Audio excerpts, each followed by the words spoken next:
नमस्कार। इस समय हम डॉक्टर अतुल वाडेगांवकर जी जो कि पुणे से हैं, उनसे बातचीत करने जा रहे हैं और यूथ के विषय में बात करेंगे।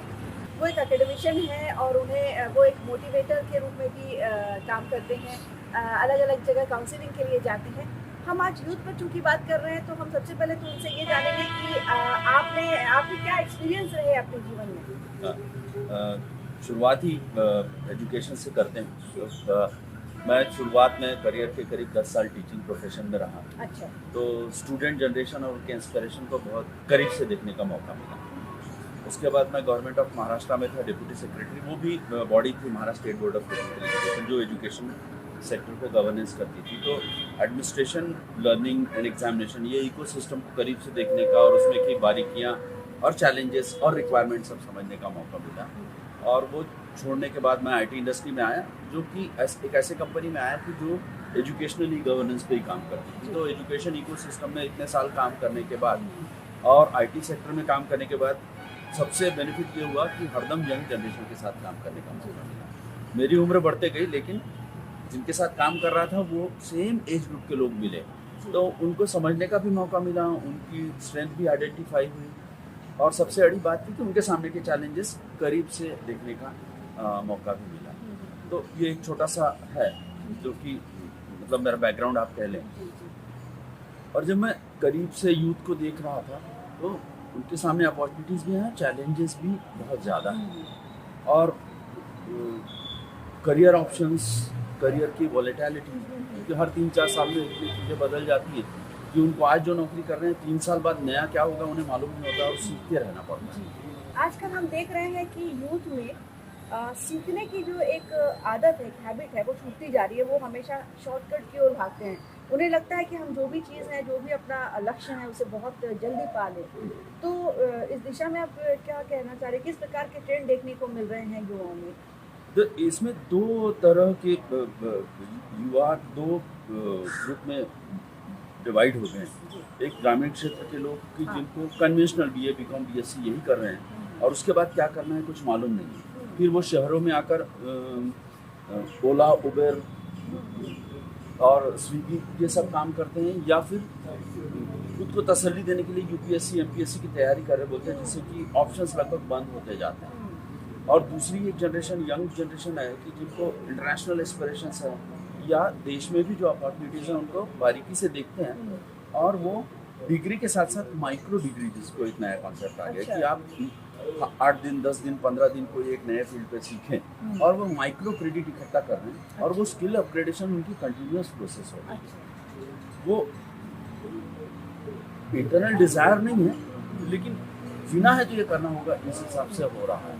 तो वो कि रोज़ कैसे पढ़ने के लिए समय निकाले, ये चैलेंज, जॉब की वॉलेटिलिटी, पैसे की ज़रूरत है और इतने सारे अट्रैक्शन, इन सब का तालमेल बिठाना उनके लिए थोड़ा सा दिक्कत होता जा रहा है अगर करीब से देख रहे हैं। और इसके लिए सॉल्यूशंस हैं। सॉल्यूशंस हम और आपकी जनरेशन के लोग अगर उनको समझ कर बताते हैं तो आसान हो जाता है। बहुत सारे लोग अपने जनरेशन के कहते हैं कि आज के बच्चे किताब ही नहीं पढ़ते।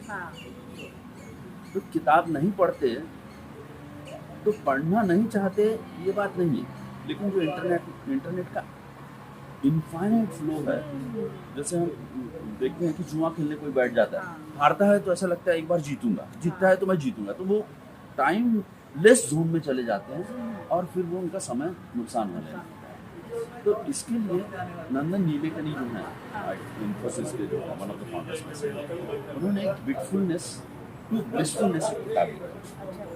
तो उसमें ये कहते हैं कि टेक्नोलॉजी को अब अवॉइड तो हम नहीं कर सकते, उसके ऊपर सवार होने की जरूरत है।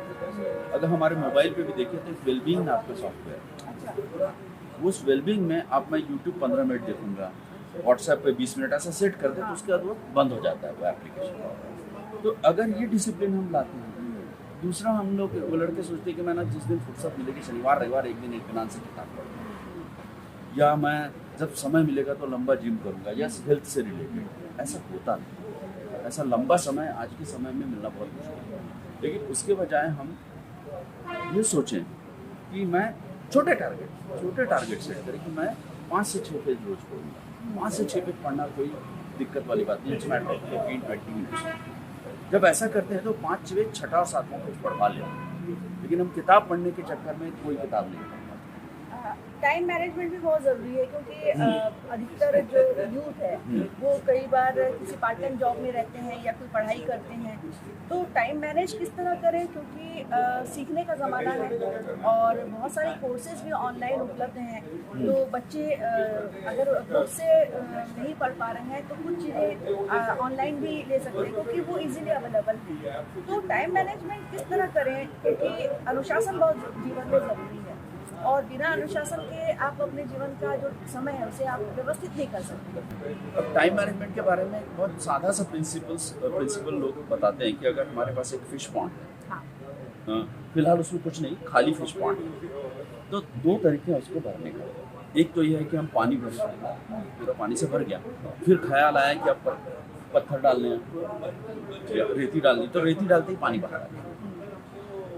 फिर सोचा कि पत्थर डालने हैं, छोटे कंकड़ डालने, कुछ और डाले, फिर पानी बाहर आ गया, बड़ा पत्थर के लिए जगह नहीं। अब हमारे जो प्रायोरिटीज हैं वो बड़े पत्थर हैं, 2-4 चीजें जिस पे फोकस करें। तो अगर हम उस टैंक में पहले बड़े पत्थर डाल दें, उसके बाद कंकड़ डालते हैं तो बची हुई जगह में सेट हो जाते हैं, उसके बाद रेत डालते हैं तो वो भी समा जाती है उसमें, और फिर पानी डालते हैं तो बची गैप में आ जाती है। तो हमारी जो इस प्रायोरिटी वाली चीज़ें वो पानी जैसी वो कहीं पर भी एडजस्ट हो जाती है। अब जैसे ईमेल और व्हाट्सएप के बारे में उसी को बार बार चेक करते रहते हैं। अगर कोई ईमेल बहुत अहम है तो वो व्यक्ति फ़ोन करके बताता है कि भाई मैंने इंपॉर्टेंट मेल भेजा। अदरवाइज आप सोच लीजिए कि मैं हर 2 घंटे बाद ही 5 मिनट मेल चेक करूँगा, हर 2 घंटे बाद ही व्हाट्सएप देखूंगा। अगर हम ऐसा मैनेजमेंट करते हैं तो ये संभव है, हमारी प्रायोरिटी को ध्यान में रखते हुए ये टूल्स भी इस्तेमाल कर सकते हैं, कनेक्टेड भी रह सकते हैं। लेकिन आजकल ये भी तो है अतुल जी की इतनी चीज़ें बहुत स्पीडली आती है, इतना फास्ट हो गया है लाइफ कि ऑनलाइन देखते रहना पड़ता है, चाहे कोई किसी प्रकार की बत्ती की सूचना है या तो कोई अपॉइंटमेंट वाली बात है या कोई इन्फॉर्मेशन की बात है। नोटिफिकेशंस तो कंटिन्यूस आते रहते हैं, उनका मैनेजमेंट जो है कि इस टाइप के नोटिफिकेशन मुझे 4 घंटे बाद ही दिखे। ये नोटिफिकेशन कभी भी आता है, मतलब हम लोग आईटी सेक्टर में बात करते हैं कि अगर बीबी का व्हाट्सएप पे मैसेज है तो उसके लिए टोन अलग रखें, क्योंकि बीबी को भी ये पता है कि बंदा ऑफिस में है, बिना मतलब कि वो फ़ोन नहीं करेगी। अगर कर रही है तो it must be very urgent. और प्रोफेशनली हम लोग ये ट्रीट करते हैं, my wife oh fine please, because she knows कि अपने पति को कितना काम है, क्या नहीं, कोई बेवजह नहीं करता। तो ऐसे जो है इनको फ़ोन अलग दे देना, उनके लिए इंस्टेंट नोटिफिकेशन अलाउ करना, और बाकी को टाइम फेज मैनर में। बिल्कुल। तो ऐसा भी करते हैं तो ध्यान नहीं बढ़ता। एक्चुअली क्या हो जाता है कि अगर आप ध्यान बढ़ता है ना कोई चीज़ को, मल्टीटास्किंग जिसको छोटी छोटी चीज़ें कहते हैं, तो एक चीज़ से दूसरी चीज़ जाने में लगभग 25 मिनट आपको वापस लगते हैं रीफोकस करने के लिए। और 25 मिनट होते नहीं नया, तो हम पूरा उस साइकिल में, विशेष सर्कल में घुसते जाते हैं और वो 25 मिनट का टाइम ही नहीं मिलता हमको रिफोकस। सबसे बड़ी जो समस्या है वो अनएम्प्लॉयड जो युवा हैं उनके साथ है। कई बार ऐसा होता है कि वो एक जो बोलते हैं ना दिशाविहीन हो जाते हैं कि क्या करें, किधर ट्राई करें, कहीं हो नहीं रहा है। तो कई बार वो डिप्रेस होते हैं, कई बार वो मिसगाइड हो जाते हैं। किस तरह वो अपने आप को आज के समय में अच्छा रखें और अपने आप को बिल्कुल स्वस्थ रखें मानसिक रूप से भी, और अपने काम के प्रति वो किस तरह से फोकस रहें, ऐसे यूथ के लिए आप कुछ संदेश दीजिए। अभी ये जो समस्या है ये दुनिया की समस्या है। अभी परमानेंट लॉन्ग टर्म एम्प्लॉयमेंट वैसे ही कम होते जा रहे हैं। दुनिया गिग इकोनॉमी, छोटे छोटे टुकड़ों के 4-5 काम करो और पहले से ज़्यादा कमाओ। ये अगर ये करते हैं तो ज़्यादा कमाया जा सकता है। मैं 2 अलग अलग उदाहरण दूंगा आपको इस सिलसिले में, एक नीचे के तबके का और एक जिसके पास थोड़ा बहुत भी स्किल है। अब फ्रीलांसिंग साइट्स हैं, फ्रीलांसिंग साइट्स में आप रजिस्टर करते हो तो छोटे छोटे जॉब्स, फिर वो आपको ट्रांसलेशन के हो, चाहे कई बंदे ऐसे होते हैं कि जैसे कि कोई किताब पढ़ के सुना है, हालांकि ऑडियो में कन्वर्ट होती है किताब, लेकिन ना एक हिंदुस्तानी आदमी हिंदुस्तानी आवाज़ में ही सुनना चाहता है। अगर वो एक बुजुर्ग है, उनको नहीं पढ़ना आ रहा है लेकिन उनको किताब सुनना है, तो वो कॉल कर देते कि मैं कॉल करूँगा आपको और ये PDF मैं भेज रहा हूँ, आप पढ़ के बताओ। 1 घंटा आप पढ़ के मुझे बताओगे तो मैं आपको 200 रुपये दूँगा। तो ये छोटे छोटे ऐसे टुकड़ों वाले जॉब हैं जो कि बांग्लादेश ने इसको बहुत अच्छे से अपनाया। अच्छा। बांग्लादेश का यूथ आज सबसे ज़्यादा फ्रीलांसिंग साइट पर। अच्छा। अब फ्रीलांसिंग साइट पर आप जब जाते हो तो वहाँ पर आप कोई काम मांगते हो तो वहाँ पर आपको आपका प्रपोजल देना होता है, थोड़ा नेगोशिएट करना होता है, तो आपके कम्युनिकेशन स्किल, नेगोशिएशन स्किल, ये सब अपने आप बढ़ते जाते हैं। एंड आप जो कह रहे हैं ना रोज़ बदल रहा है, तो लोगों की ज़रूरतें क्या हैं, क्या नया सीखना है, क्या बिक रहा है, ये वहाँ पर पता लगता है।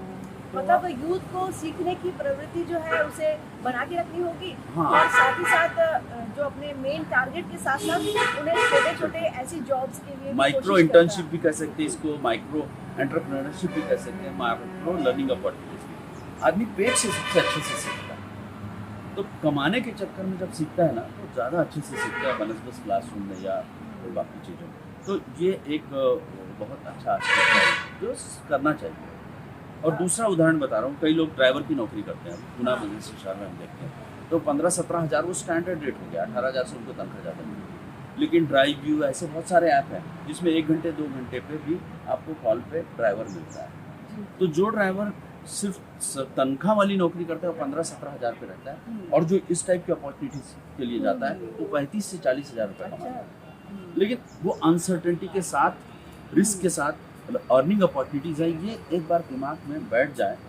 जैसे एंटरप्रेन्योर रिस्क लेता है और पैसे बनाता है, नौकरी करने वाले रिस्क नहीं लेते, उतना पैसा नहीं बना पाते। तो आने वाले समय में अभी यूथ की बात नहीं है, इवन इंडस्ट्री में भी 45-50 साल के ऊपर के बंदे को नौकरी में नहीं रख रहे हैं, बोलते कि आपकी ज़रूरत नहीं है। तो इसके मायने क्या है कि उसके बाद उसको और 30-35 साल की एक्टिव लाइफ है, 75-80 साल तक हम लोग जी रहे हैं, तो उसको कुछ ना कुछ तो करना होगा। तो जब भी आप नौकरी कर रहे हो उसी समय से दिमाग में ठहरा लें कि मुझे आज नहीं कल जीवन में एक बार एंटरप्रेन्योरशिप करनी ही पड़ेगी।